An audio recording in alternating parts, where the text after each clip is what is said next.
어떤 목사님이 목회를 잘 하시다가 이제 천국에 갔어요. 천국에 갔더니 예수님께서 차키를 하나 주는데 고급 승용차를 하나 주는 거예요. 그래, 주님 고맙습니다. 제가 그래도 목회아니라고 했더니 주님이 알아주시는군요. 근데 옆에 보니까 아는 집사님이 자기가 가진 차보다 훨씬 좋은 리무진 차를 운전하고 쉥 가는 겁니다. 그래가지고 목사님이 의아했어요. 목사님, 나는 세상에 있으면서 최선을 다해서 목회하고 설교원이라고 애를 썼는데 어떻게 해서 저 집사님보다 내 차가 안 좋습니까? 그랬더니 너는 설교하면서 맨날 성도들 졸게 만들었지 않냐. 근데 저 집사는 총알 택시라 사람들이 가면서 주여 주여 하면서 한숨도 못 자고 바짝 긴장하게 만들었다. 웃자고 하는 이야기죠.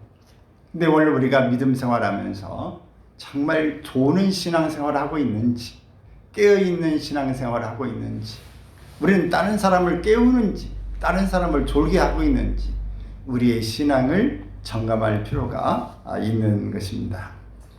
오늘 1절에서 내용을 보면은 우시아 왕이 죽던 때에 라고 말씀하고 있습니다. 여기서 우리는 잠시 멈춰야 하는데, 역사적으로 이 우시아라고 하는 이 사람은 남유다를 52년간 통치하면서 솔로몬 이후에 최고의 번영을 이끌었던 위대한 왕이었습니다.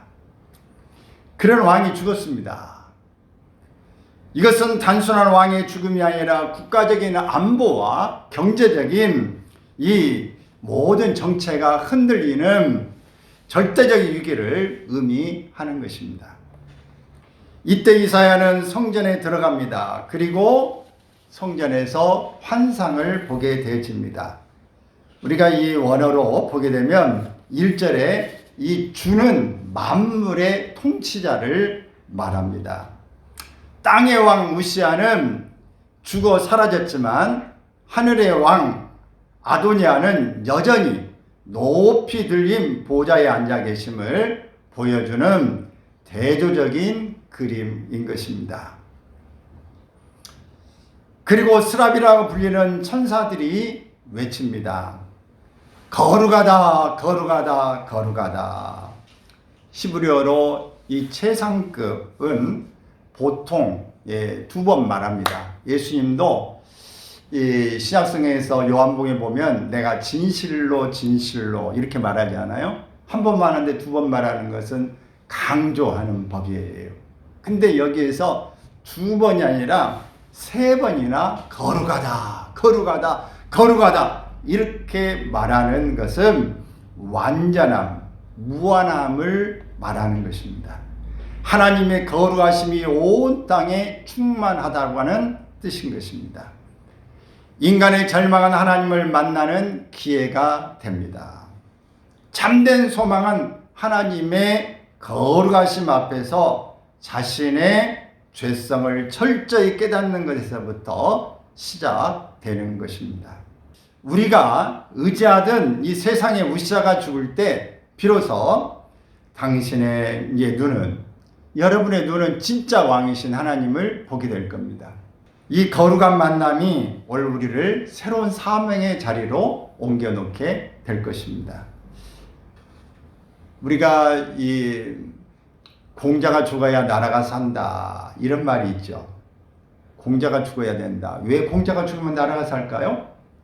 공자 사상은 우리에게 부모 공경하라는 이것도 있고 제사 드리는 것이 대표적이죠.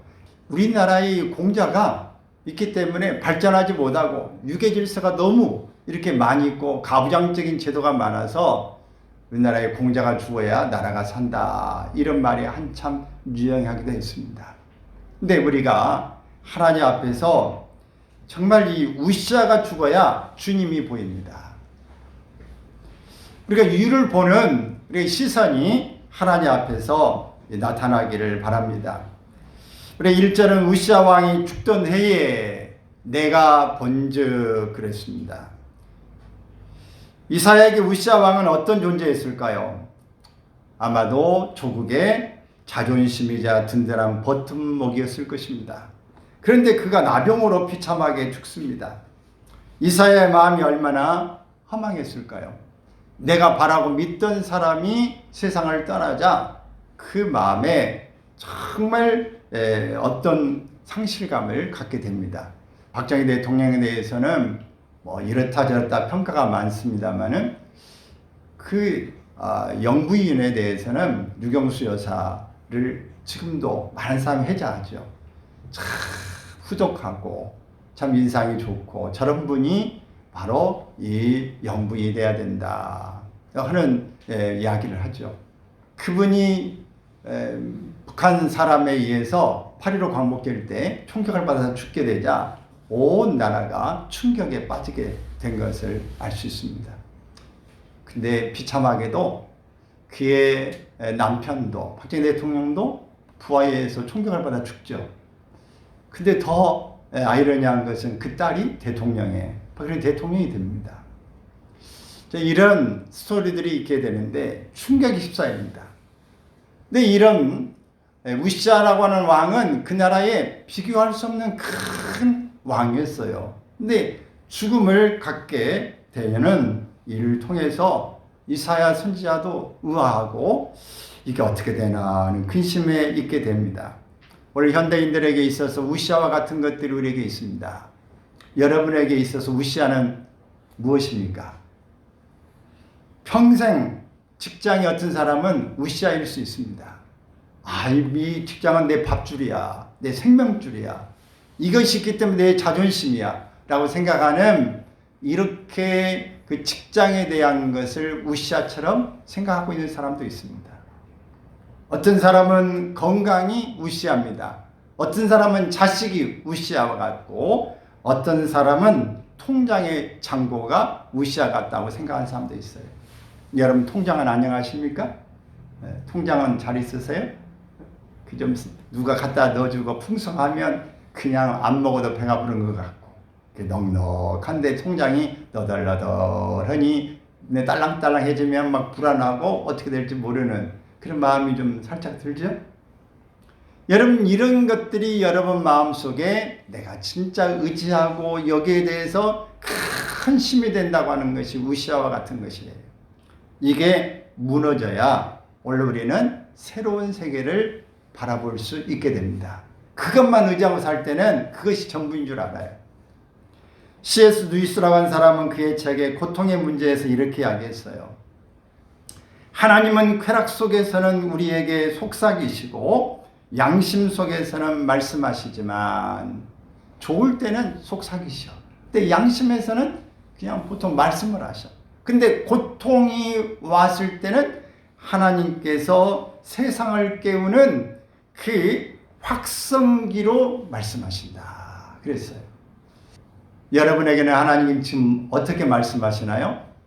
속삭이십니까? 아니면 보통 대화를 하십니까? 확성기로 막 여러분이 말씀하시나요? 어떻게 하세요? 혹시 지금 삶의 우시아가 무너졌다고 여러분 마음에 근심하고 낙심하는 분이 계십니까? 여러분 속에 이 우시아가 죽어야 새로운 현실이, 새로운 여러분 세계가 열린다고 하는 것을 기억할 수 있기를 바라고 위로가 되시기를 바랍니다. 땅의 왕이 사라진 자리에 하늘의 왕이 좌정하게 되어진다 하는 것입니다. 우리가 두 번째는 거룩을 만나야 내가 보입니다. 하나님을 본 이사야의 반응은 무엇이었는가? 5절에 있는 말씀을 보겠습니다. 하나님을 본 이사야의 반응은 화로다 나여 망하게 되었도다 그랬어요. 보통 신비한 체험을 하면 와 대단하다 감탄해야 할 것 같은데 이사야는 아이고 나 죽게 생겼구나 비명을 지릅니다. 왜냐하면 완벽한 의로운 거룩한 빛이 비춰질 때에 그때의 그 거룩함 속에서 그 위험 속에서 바짝 긴장하면서 부들부들 떨게 되기 때문에 그렇습니다. 그 빛이 강렬해지면 내 안에 있는 어둡고 추악고 추하고 이 죄악된 모습이 드러나게 되어지는 것입니다. 어둠 속에서는 보이지 않습니다. 근데 빛이 들어오면, 강렬해지면 모든 게 드러나요. 그래서 요즘에 화장품이 훨씬 많이 팔리고 더 이 메이크업 하는 것이 훨씬 더 정교해집니다. 왜 그럴까요? 왜? 화장품이 더 많이 팔리고 왜 이렇게 정교해질까요? TV가 옛날에는 흑백 TV였는데 지금은 칼라 TV가 바뀌었는데 HD가 나오고, HD뿐만 아니라 더 위에 더 좋은 해상도가 나오니까 이 하나의 점 하나 있는 거, 뭐 주름 하나 있는 거 다 잡아냅니다. 그러니 그걸 감추려니까 덕칠을 해야 되는 거예요. 다. 이렇게 빛이 드러나면은, 환해지면 세밀한까지도 다 보이는 것입니다. 여러분, 하나님 앞에서 우리의 모든 것이 정말 적나라하게 보인다는 사실을 우리가 기억하시고, 내가 하나님 앞에 이렇게 빛 가운데 있으면은 내 신분이 무엇인지가 확실하게 보여진다고 하는 겁니다. 오늘 하나님 앞에 정말 내 자신이 어떤 사람이라는 걸 이런 경험한 적이 있으십니까? 내가 정말 이런 사람이구나. 우리가 이 방송 나오면서 사기치고 거짓말하고 지금까지 이런저런 방법으로 못되게 살았구나 하는 것, 이렇게 이제 뉴스가 한번 뒤집어 나오면 알게 되죠. 이것처럼 그때까지는 모릅니다. 근데 한번 뒤집어지면은 그때에 다 드러나게 되어지는 것이죠. 이때에 이 이사야가 하나님 앞에, 내 자신은 지금까지 선지자로서 똑똑하고 나는 말도 잘하고 거룩한 줄 알았는데 이렇게 하나님 앞에 빛을 비춰보고 나니까 내가 얼마나 추하고 부정한 입술을 가졌는가, 이런 생각을 하면서 나는 입술이 부정한 사람이다 라고 이렇게 이야기를 합니다. 입술을 먹고 사는 사람이 자기 자신의 입이 이렇게 더러울 줄이야, 이렇게 고백하는 것이죠. 위선과 비난과 부정으로 가득 차 있는 것을 깨닫게 되어지는 것입니다. 이것이 진짜 회개입니다. 윤동주 시인은 그의 시 자화상에서 우물 속에 비친 자기의 모습을 보고 너무너무 미웠어요. 내 인상이 이런가? 우물 속에 비친 거 나를 보니까 아니 내가 이런 모습밖에 안 되는 거야 라고 미웠습니다. 그러다가 가여운 생각이 들었어요. 참 가엽다. 그러다가 다시 돌아와서 그리워하는 것입니다. 여러 모습을 보고 어떻습니까? 우리는 이렇게 하나님의 앞에서 우리 자신을 보다가, 거울을 보다가 내 모습이 왜 이렇게 바뀌었나, 미웃고 가엽고 또 한편에서는 그리워지는 모습을 발견하지 않습니까? 신앙인의 자화상은 하나님의 거룩한 거울 앞에 설 때 완성됩니다. 주님, 저는 죄인입니다. 이 고백이 터져 나올 때에 6절과 7절의 은혜가 임하는 것입니다. 제단 숯불이 그의 입술에 닿습니다. 보라, 이것이 내 입에 닿았으니 내 악이 제하여졌고 내 죄가 사하여졌느니라. 6절에서 이렇게 말씀하고 있는 것입니다. 이것은 심판이 아니라 치유였습니다. 죽을 것 같은 고통인 줄 알았는데 살리는 은혜였습니다. 우리도 마찬가지입니다. 예배를 통해서 나의 죄가 드러나는 것은 부끄러운 일이 아니라 치유의 시작입니다. 우리를 살리는 것이죠. 그래서 주님이 우리에게 말씀하실 때에 내가 나아가리라. 주님 뜻이 아니면 내가 멈췄으리라. 나의 가고 서는 것 주님의 뜻에 있으니 오 주님 나를 이끄소서. 뜻하신 그곳에 나 있기 원합니다. 이끄시는 대로 순종하며 살리니 연약한 내 영혼 통해 일하소서. 주님 나라와 그 뜻을 위하여 뜻하신 그곳에 나 있기 원합니다. 이끄신 대로 순종하며 살리니 연약한 내 영혼 통하여 일하소서. 주님 나라와 그 뜻을 위하여 오 주님 나를 이끄소서. 우리가 하나님 앞에 은혜를 입어야 세상이 보입니다. 이 밖을 보는 시선이 열리는 것이죠. 죄 씻음을 받은 후에야 비로소 이사야의 귀가 열립니다. 8절의 마지막 절에 보면은 내가 또 주의 목소리를 들으니 주께서 이르시되 내가 누구를 보내며 누가 우리를 위하여 갈고. 이렇게 하나님이 말씀하시자 이 이사야는 하나님 앞에 부름을 입게 됩니다. 자기가 죄인이라고 하나님 앞에 이렇게 말하기 전에는 하나님이 말씀하시지 않더니 내가 죄인이라고 고백하고 나갈 때 하나님께서 말씀해 주시는 것입니다. 정결케 된 다음에 하나님은 부르십니다. 우리가 하나님 앞에 은혜를 입을 때에 먼저 회개하고 가야 하나님이 우리에게 은혜를 입혀주시는 거예요. 그래서 우리가 모든 것을 부흥회를 한다든지 우리가 어떤 것을 할 때에 우리 주님 가르친 기도도 그렇지 않습니까? 우리가 하나님 앞에 죄를 먼저 회개하고 그 다음에 하나님 앞에 구할 걸 구하는 것입니다. 이렇게 이사야가 하나님 앞에 행할 때에 하나님이 은혜를 주시고 말씀을 주시는 것입니다. 이 패역한 시대로 누가 갈 거냐? 하나님의 탄식이 임할 때에 오늘 이사야가 하나님의 뜻을 알아듣게 된 것입니다. 우리가 하나님의 뜻을 깨닫는 것이 복입니다. 이럴 때에 우리의 인생이 새롭게 시작되는 것입니다. 내가 여기 있나이다. 나를 보내소서.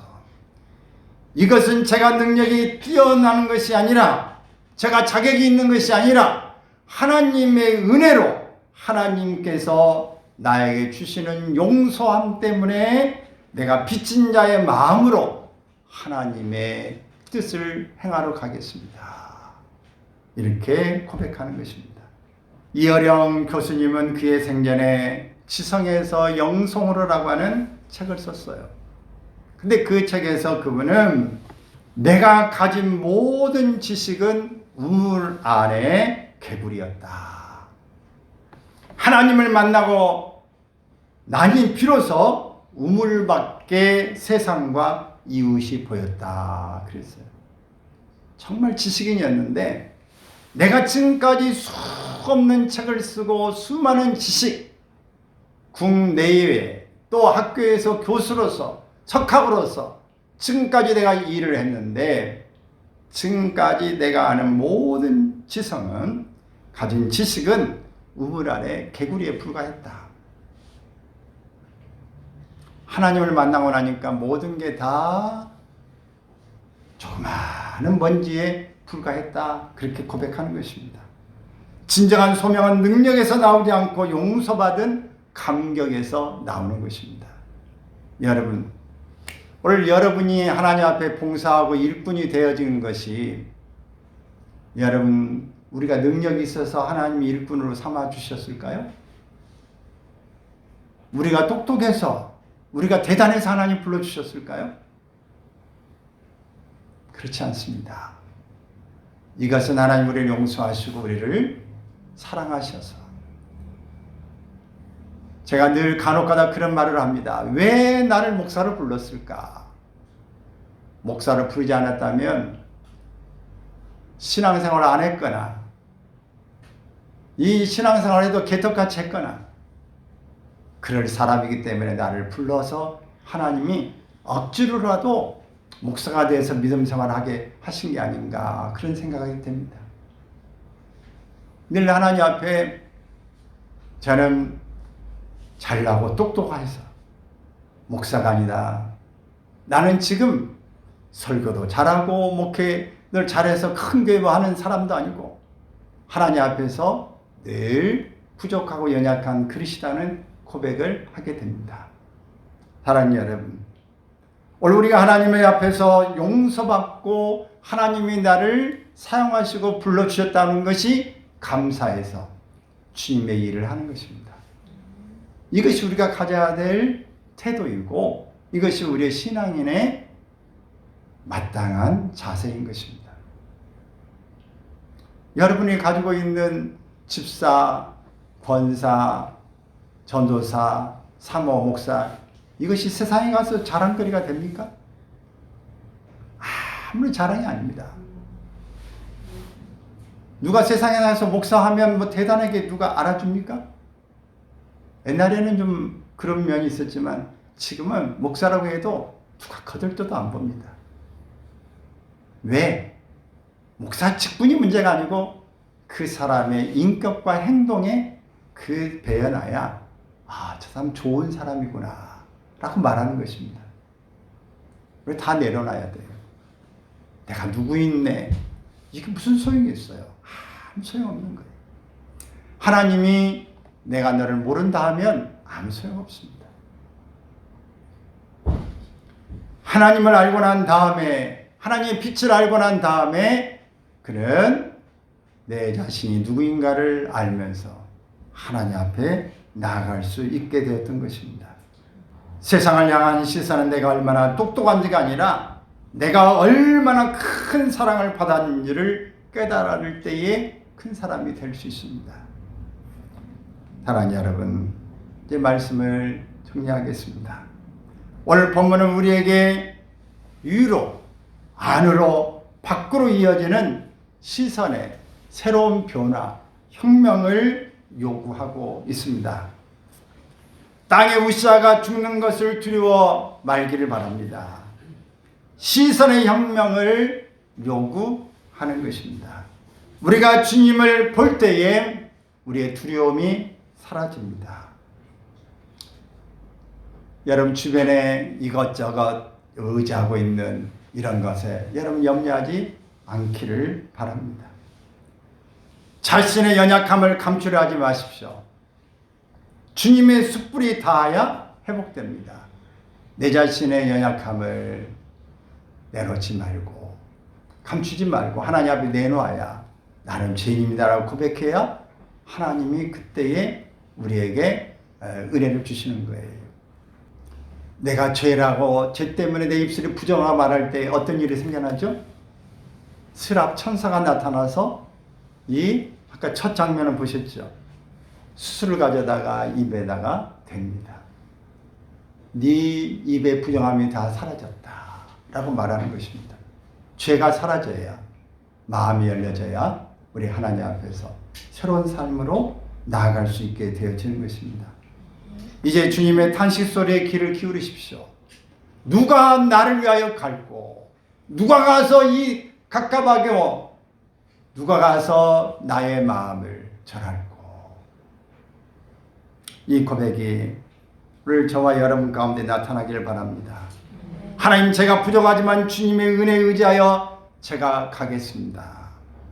내 가정의 선지자로 내 직장의 제사장으로 또 주변에 하나님의 사람으로 나아가겠습니다. 이런 고백이 여러분에 일어나기를 바랍니다. 땅에 있는 우시아가 죽어야 내가 죽어야 비로소 소명의 길이 열려지는 줄로 믿습니다. 할렐루야. 오늘 여러분에게 주시는 이 하나님의 말씀을 꼭 여러분들이 오늘 귀에 들려졌는지 안 들렸는지 저는 모르겠어요.